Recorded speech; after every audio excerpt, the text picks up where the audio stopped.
Hello, Karen here, Soul Symbols Astrology, and this is your weekly forecast, the week beginning the 17th of August. And this week I'm going to take a look at the nodes of the moon as they move into Aquarius and Leo on the 19th of August.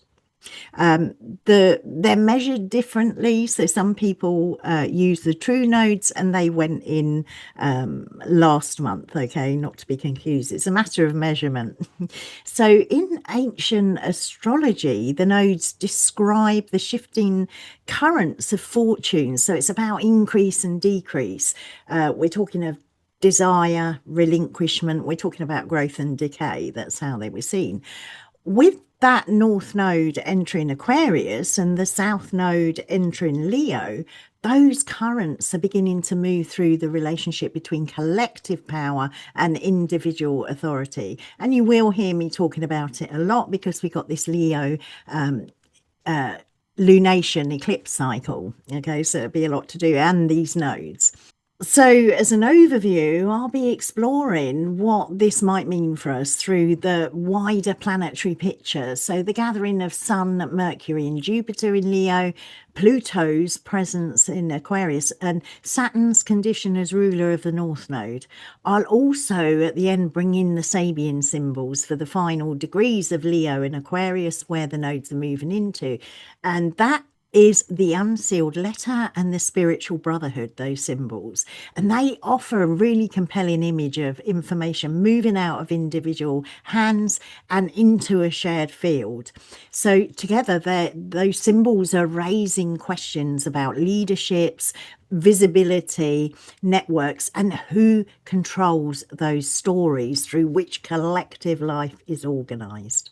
So let's have a look at these nodal shifts on the 19th of August. Here's the chart. Going back to the nodal shift on the 19th, it's describing that transfer of emphasis from Leo's solar center towards Aquarius and that realm of collective systems, networks, and shared powers.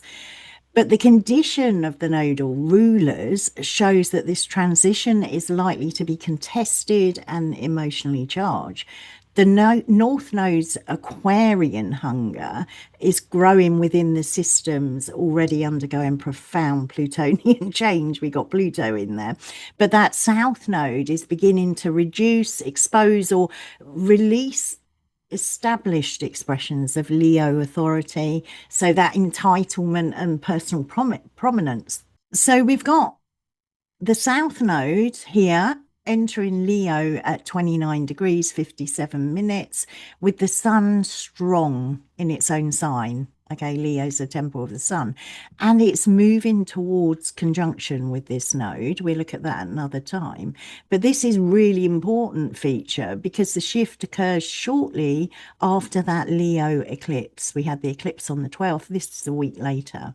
So the Sun is remaining powerful and highly visible in Leo, but its encounter with K2, the South Node, suggests a culmination, and it could be a depletion or relinquishment around leaders, rulers, and those people who've really occupied the center. Some of us will be applauding at that.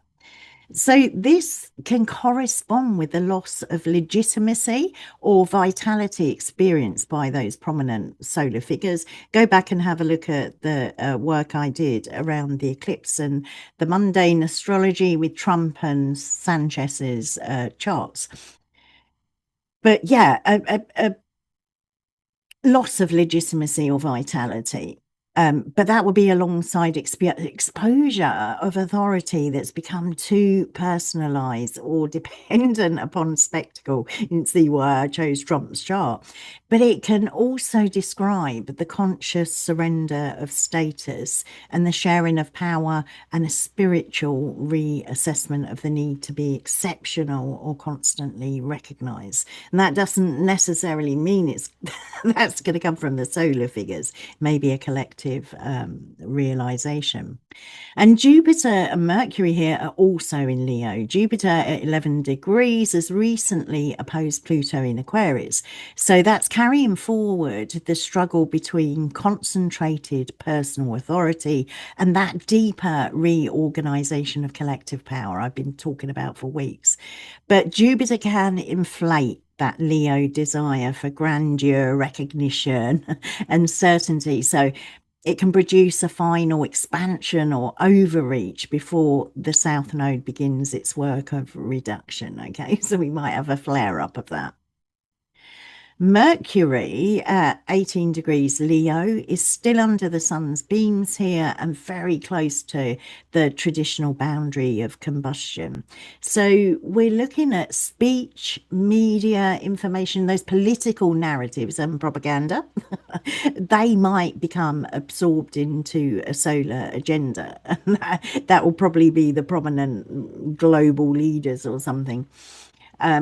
And probably out through that media.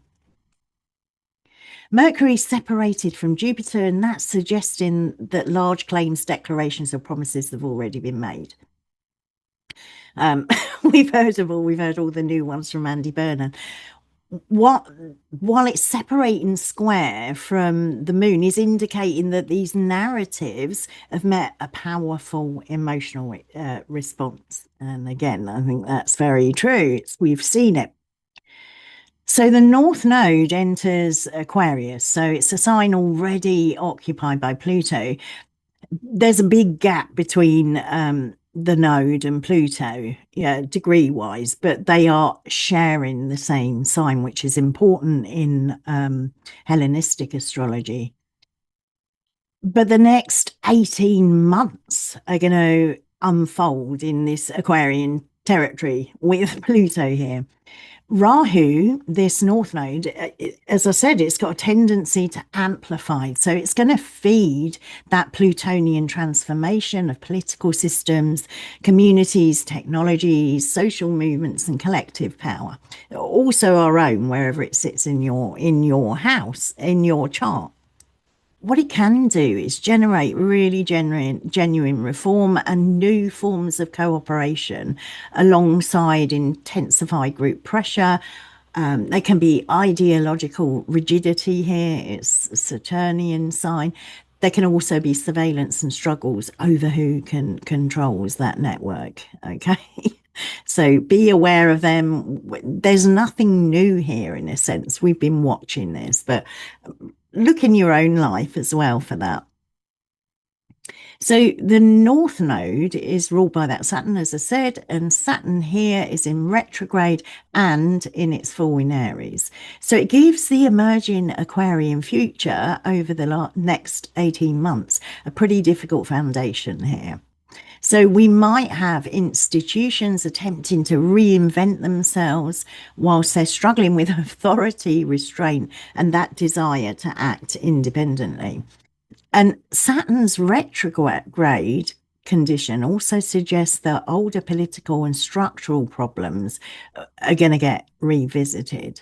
So some reforms might be reactions to crises or attempts to preserve control under the language of progress.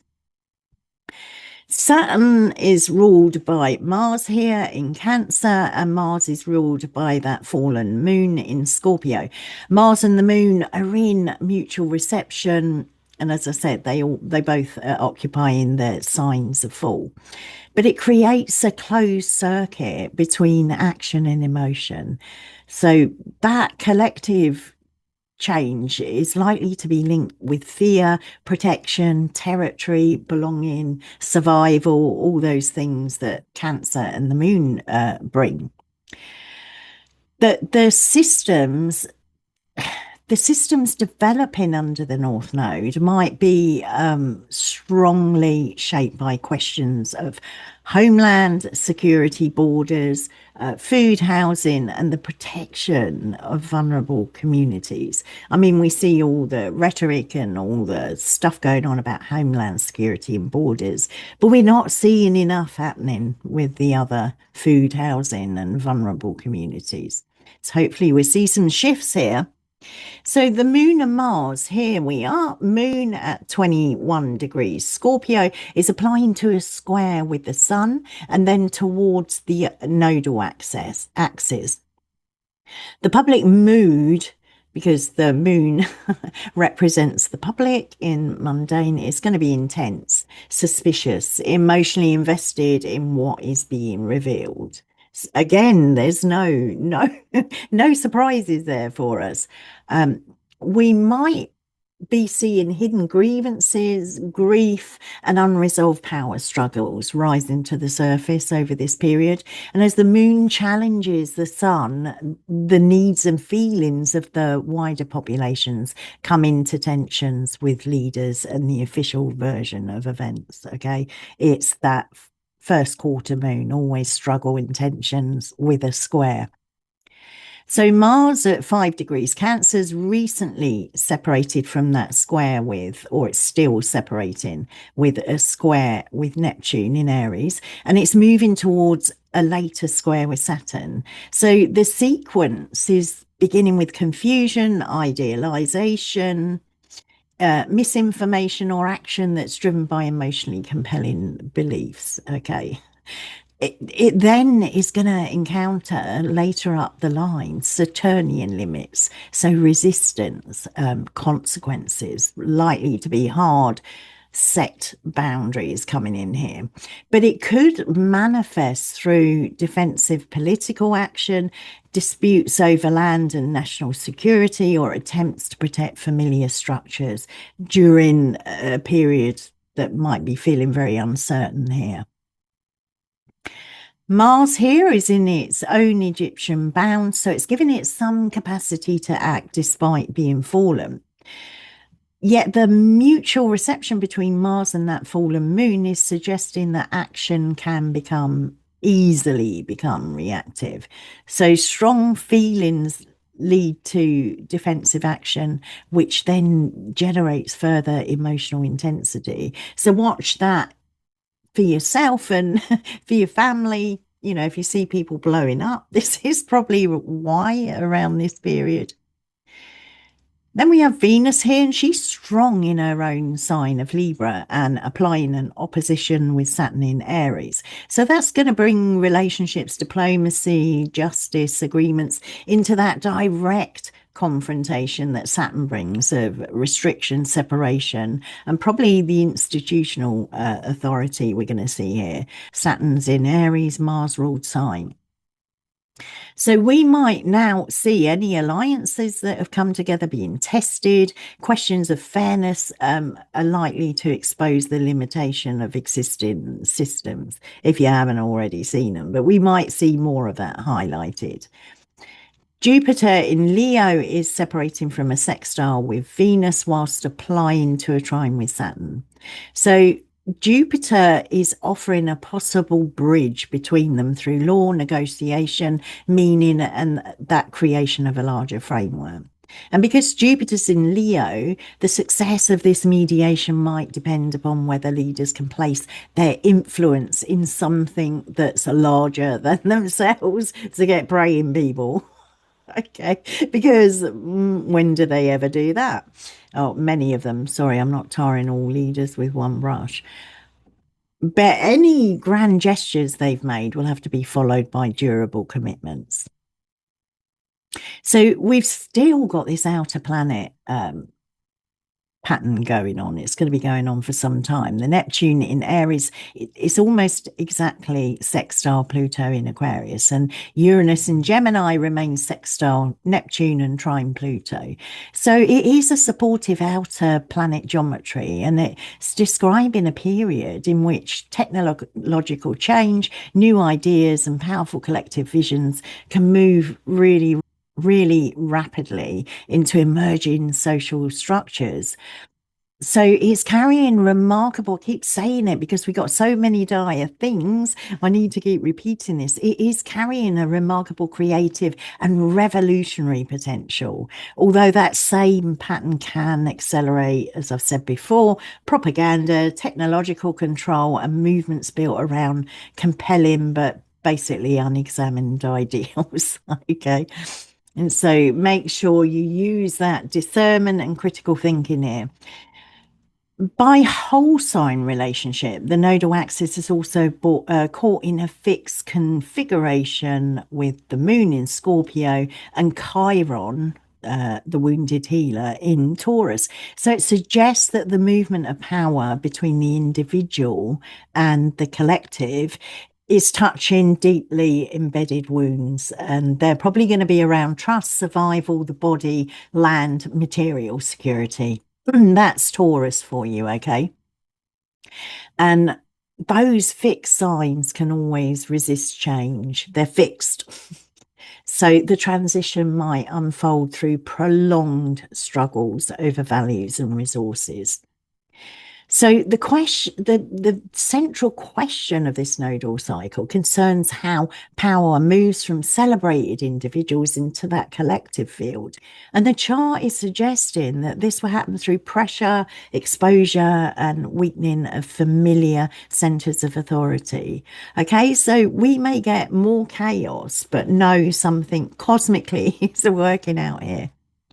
Aquarius, though, can offer new forms of participation and shared responsibility, while also creating new concentrations of power within groups, systems, and technologies. So the work of the cycle for us is to develop collective stewardship without surrendering individual conscience, creativity, and human dignity.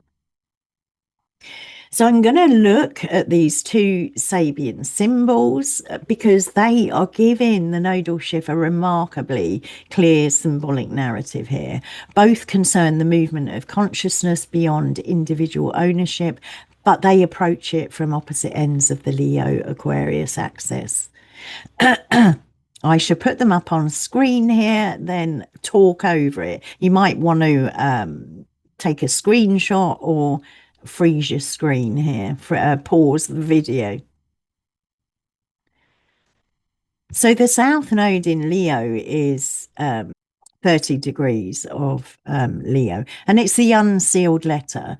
So it's entering under that symbol. So it's a message that can't remain private, controlled, or claimed by a single person. So it really resonates strongly with K2's association with relinquishment, separation, and the surrender of worldly attachment here.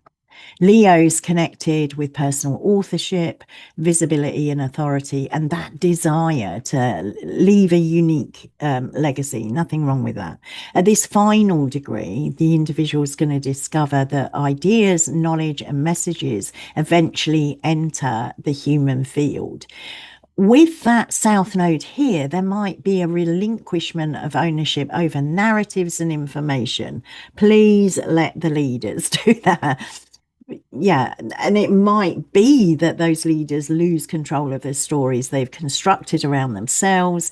There might be concealed communications being exposed, private correspondence, documents, or intentions might enter the public awareness. That's happened before, okay? So, yeah. The sun's approach in conjunction with the South Node intensifies this symbolism. Solar figures may discover that their words and decisions are no longer theirs to control once they've released them into the world. We've seen a lot of hubris from Trump on his tweets.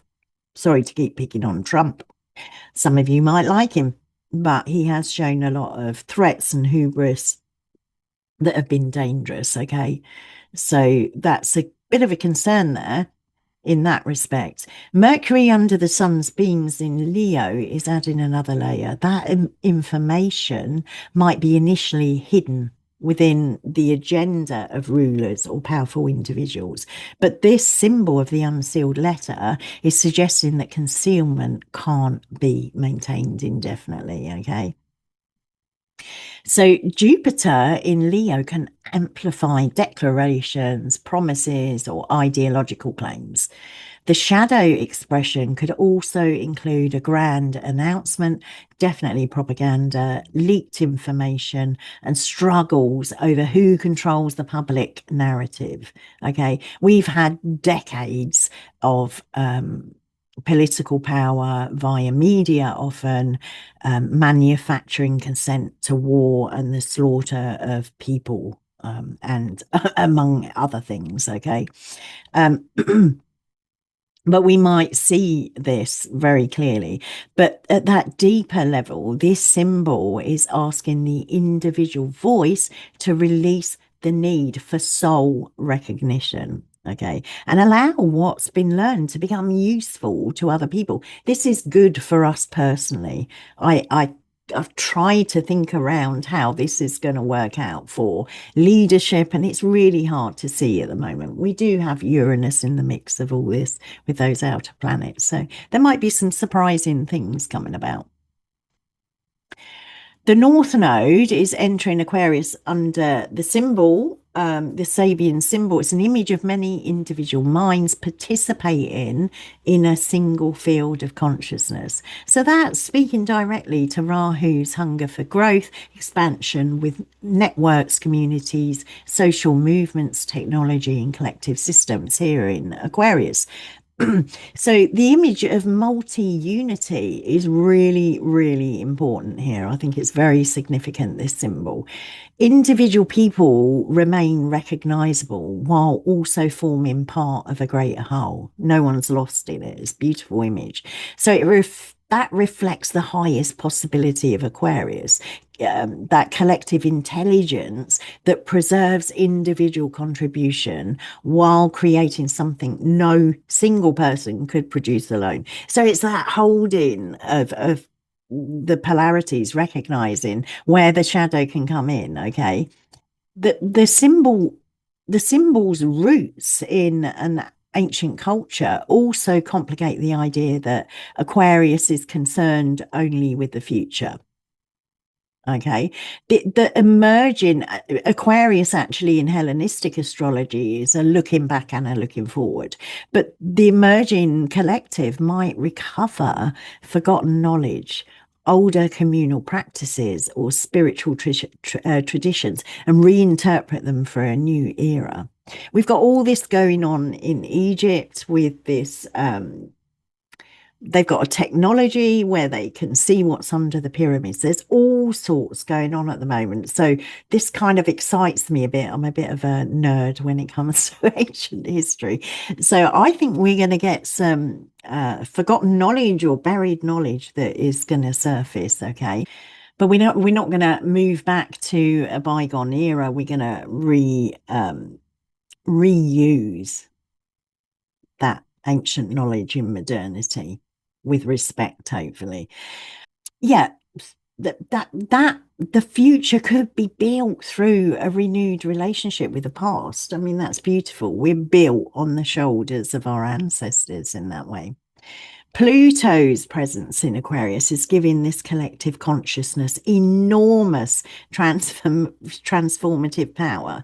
So digital networks, political movements, spiritual communities, and those technological systems, they can become vehicles through which ideas spread rapidly and individual minds are drawn into a larger field. It's a beautiful picture. We need some beautiful images, people. Neptune's relationship with Pluto and Uranus is adding visionary, ideological, and technological dimensions to this process. There's some big things that can happen. We're not ignoring this beautiful aspect in the sky that's with us for some time. But I spoke earlier about Rahu and his hunger, the North Node, and we need to be aware that that can magnify the Aquarian shadow. If we're all piled into a collective, it can become ideological conformity. So that shared consciousness can become groupthink. Networks can be used for surveillance or manipulation. Again, this is happening. There might be an upturn in it as these nodes move in and through the axis, particularly this North Node in Aquarius. We need to be really aware of that. Okay. So the glowing light of the group can become so compelling that individual conscience and dissent are treated as obstacles. In every revolution, where they've overturned an established order, you always get this. As they try to establish that order, they can squash consent. So even something new emerging over a period of time, we need to be aware of that shadow there. So if we put the Rahu and Ketu together, the north and south nodes, the and the symbols, the Sabian symbols of them, they can describe a movement from the personal message, that unsealed letter, to the collective mind. So Leo releases the claim that an idea, truth, or message belongs exclusively to its author, okay? And Aquarius is gathering those messages into a shared field of knowledge and consciousness. The South Node weakens attachment to personal ownership and individual glory here. And that North Node intensifies the desire for connection, participation, and collective meaning. The deeper question we've got here is what happens to the individual once the letter has been opened and absorbed into the group? So does that personal insight become a genuine contribution to collective wisdom, or is the individual voice dissolved into an enforced agreement? We have social contracts we often unconsciously ascribe to. Okay, so we do need to be alert to this. Not everything that glitters is gold. That lovely cliche will probably be something we need to hold on to over the 18 months. But these symbols do connect really beautifully to that larger theme of the nodal cycle. We've got power moving away from the celebrated center and into networks, communities, collective systems. So these symbols suggest that information will play a crucial role in that transfer. So messages once controlled by leaders may become public property. I mean, hurrah, bring it on. But those shared ideas can create new movements and forms of consciousness. There is a beautiful image to this. So I had a little sentence of the unsealed letter passes from the hand of the individual into the Aquarian field, where many minds gather around its message and determine what it will become. So it's the promise of shared knowledge, collective illumination, and a form of unity that respects multiplicity. But that danger, as I said, lies in the loss of privacy, ownership, and individual consciousness within systems that claim to speak for everyone. We might have solar figures and leaders falling or moving out of the picture, but a group can be as tyrannical in terms of enforcing something. We don't need to get airy fairy about it. There's always shadow, there's always light. I'm giving you the most beautiful form of it that I can think of. Okay. In conclusion, in summary, as those mean nodes move into Aquarius and Leo for the next 18 months, we're entering a cycle in which power may gradually shift away from prominent individuals and centralized authority and towards communities, networks, technology, and collective systems. And of course, as I've already said, there's worries about that. Definitely worries about the, Silicon Valley and technology and how that can, we don't want that replacing these pumped up global leaders, really, do we? That South Node in Leo can coincide with exposure, depletion, or the relinquishment of personal authority. But the North Node in Aquarius amplifies our hunger for participation, reform, and a different kind of future. We can start dreaming, people, okay?